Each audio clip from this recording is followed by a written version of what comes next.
અમે જે વસ્તુ અમારા ઘરે બાળકોને ખવડાવી શકીએ એ જ વસ્તુ અમે બનાવીએ છીએ. ઇન્ડિયાની એકમાત્ર એવી કંપની કે જ્યાં જોયાસ્ટિક બનાવવામાં આવે છે. આ મિત્રો એકદમ સાચું સાંભળી રહ્યા છો. સાહેબ આપણી કંપનીનું નામ જણાવી દો. અષ્ટવિનાયક ફૂડ્સ. ઓકે, કઈ રીતે આ ફાયદાકારક છે? આ વસ્તુ પહેલો ફાયદો તો મોટો, આજે તમે કોઈ બી નાસ્તો બહારેથી લઈ આવો, હા. બ્રાન્ડેડ કંપનીનો બી નાસ્તો તમે લો હા. તો એ પામોલીન તેલમાં એને બનાવવો પડે, કેમ કે 100%. નહીંતર માલ ટકે નહીં. 100%. એટલે પહેલી વાત તો કે તમે આ ઘરે જોઈએ એટલું બનાવી શકો, ઓછું હા. તમારા ઘરના સિંગ તેલ, કપાસિયા, સનફ્લાવર જે તમે વાપરતા હોય હા એ તેલમાં તમે આ વસ્તુ બનાવીને છોકરાઓને ખવડાવો હા. એટલે સૌથી મોટો ફાયદો. હા, છોકરાઓ અત્યારે બહારનું જ ખાય છે. નાના કોઈ પણ બબલા ને આને તે હવે બહુ ઈ નુકસાન કરે. છોકરાઓને તકલીફ એ જ હતી કે ઘરમાં તો સેવ મમરા ને એવું જ મળે, વેરાયટી મળે નહીં. એટલે આપણે વેરાયટી આપી દીધી, 5 જાતની પ્રોડક્ટ બનાવીએ, મકાઈની, ઘઉંની, ચોખાની, અલગ અલગ શેપ અલગ આપી દીધા. અંદર મસાલો બી આપીએ કે એને બહાર જેવો ટેસ્ટ બી મળે. ઓકે. અને બહારના તેલમાં મેઇન જે નોન બ્રાન્ડેડ કંપનીના નાસ્તા હોય એમાં રિયુઝડ ઓઇલ હોય, એની અંદર કેલ્સિનોમો સેલ્સ પેદા થાય, એનાથી બહુ આપણા કેન્સર થવાનો બહુ મોટો ચાન્સ રહે. એટલે પહેલો મોટો ફાયદો આ છે. આપણે કેટલા ટાઈમથી કંપની ચાલે છે? આપણે આમ તો 14 વર્ષથી બનાવીએ છીએ.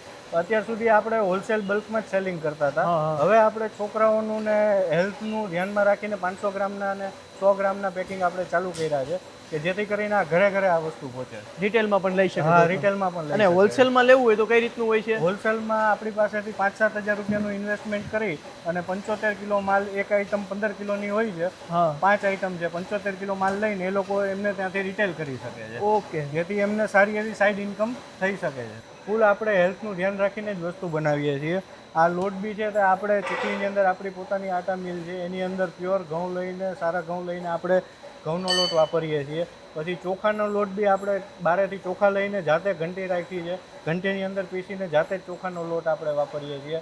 એટલે પૂરું ફોકસ આપણે હેલ્થને ધ્યાનમાં રાખીને પ્યોર વસ્તુ ગ્રાહક સુધી પહોંચે એવી અમારી ટોટલ પ્રયત્ન રહે છે. હા, આ વસ્તુ કેમ કે નાના બાળકો વધારે ખાવાનું પસંદ કરતા હોય છે. અમે જે વસ્તુ અમારા ઘરે બાળકોને ખવડાવી શકીએ એ જ વસ્તુ અમે બનાવીએ છીએ. હા, એ 100%ની વાત. અને સાહેબ આની મેકિંગ પ્રોસેસ શું હોય છે? આની બહુ સિમ્પલ પ્રોસેસ છે. આની અંદર આપણે જે બી રેસીપી હોય, મકાઈ, ઘઉં, ચોખા, એનું વજન કરીને આ મિક્સરની અંદર નાખે. આની અંદર આપણે ઘરે મિક્સર હોય એ રીતનું સ્પીડમાં કરીને મિક્સિંગ થાય. ત્યાંથી માલ અહીંયા આવી જાય. અહીંયાથી માલ કન્વેયરથી જ ડાયરેક્ટ મશીનમાં જતું જાય.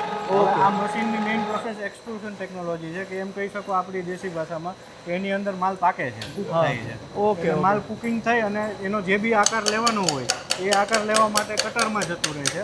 અને ત્યાં આપણે જોયસ્ટિકનો શેપ હોય, બિંગોનો શેપ હોય, જે બી શેપ હોય એ શેપ ત્યાં પડી જાય. ફૂલ હેલ્થનું ધ્યાનમાં રાખીને બધું બનાવવાનું. હેલ્થનું ધ્યાનમાં રાખીને જેટલા ઓછા માણસોથી 2 જણાથી આ ફેક્ટરી આપણી ચાલી શકે. એક જગ્યાએથી માલ બનાવે ને પેલી બાજુથી માલ ભરી શકે. અને આપણે માલ કઈ કઈ જગ્યાએ આપશો તમે?